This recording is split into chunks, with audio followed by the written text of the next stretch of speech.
Okay, so we made it through day one, and it was a little bit of a review for everybody, I hope.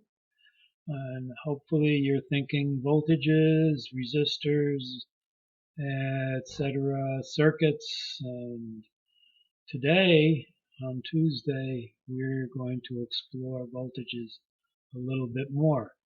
Of course, in order to, uh, you have to be able to measure voltages, okay? So we're going to do some practice in how do we actually measure voltages using a voltmeter, which is a handy tool that everybody should have. Those of you that are using one may be probably using either a Simpson meter or a DMM, digital multimeter. Today, anybody can buy a DMM for very little money. They can get one for $8. Okay, and the idea is to use that instrument. With that instrument, a digital multimeter means that you can measure voltage, current, and a few other things when you get to semiconductor devices. And normally there's a red probe and a black probe. They're very important. Um, they really use a red probe and a black probe according to the conventional current model. Okay, that is why we are using the conventional current model in this course, because all of the instruments that electronic instruments that we use are based on the conventional current model, which current flows from the positive voltage to the negative voltage or to ground. Okay, so the black probe usually is placed at a ground level, and the red probe is usually measured to a high voltage measurement.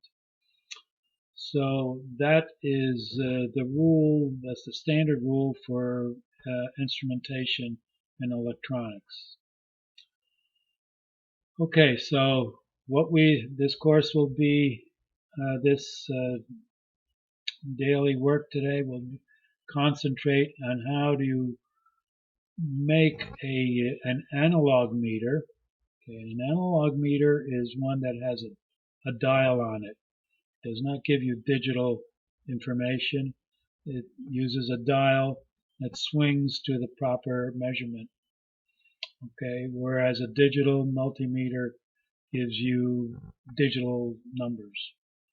Okay, and it can also tell you which range it's in.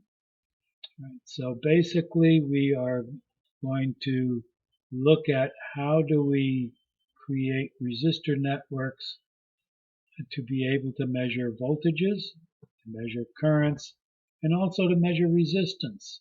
Resistances are never measured when the circuit is active. So basically, when you measure resistances, you want to make sure that you shut off the equipment and measure the resistors separately. If you try to measure a resistor when it's still in the circuit, even though the thing might not be powered, you're not going to get the real measurement of the resistor, but you're going to measure the effective resistance, which includes the resistor itself and all the circuit around it. Okay, so you really have to disconnect the resistor to measure resistance.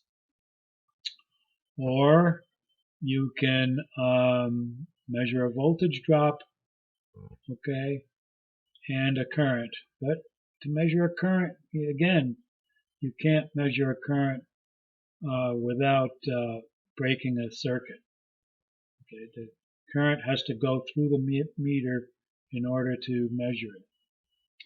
So we're going to learn how to measure current, how to measure voltage, and how to measure resistance, and how we can make a analog meter using essentially a coil, a spring-loaded coil, and a pointer. And the instrument that's used that uses is called a galvanometer. A galvanometer measures well, it gets a deflection from the current that runs through it. Okay, so those of you that are still having trouble with voltages and understanding voltages, I have a little thing assignment for you on Tuesday to look at the all about voltages. Okay, what the meaning of voltage, and get a better idea of what's involved in measuring voltages. So good luck, and if you have any questions, don't be afraid to call me or email me or whatever. I will help you for sure. Bye.